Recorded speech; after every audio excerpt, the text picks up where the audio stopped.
Good morning. This is February 24th, 2021. This is Eric Sepanek. I'm here with Stephen Rand today.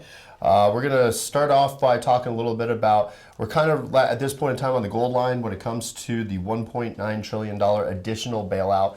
And then on top of that, we're talking about some infrastructure. And Steve, could you fill us in on what's going on with that? Yeah, we are close. It looks like it's going to get approved very, very quickly here, probably this week, for the $1.9 trillion in stimulus for the coronavirus relief pack. And then on top of that, you're looking at another $3 trillion is what they're discussing now for the infrastructure and jobs bill. And it just keeps piling on. And what we need to remember is there's a lot of other things in the works. You've got the new Green Deal that they're talking about, which could be tens of trillions of dollars.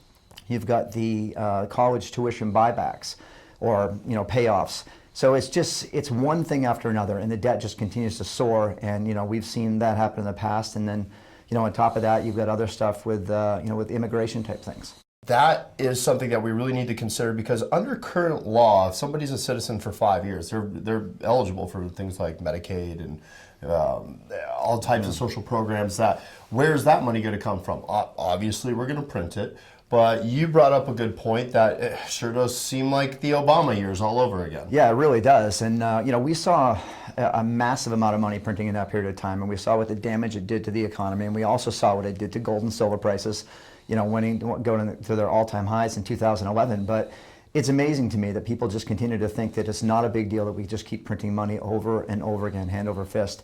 And it's going to lead to some major problems down the road, and it's certainly already starting to. And you look at the cost of living for the average person; it's just soaring.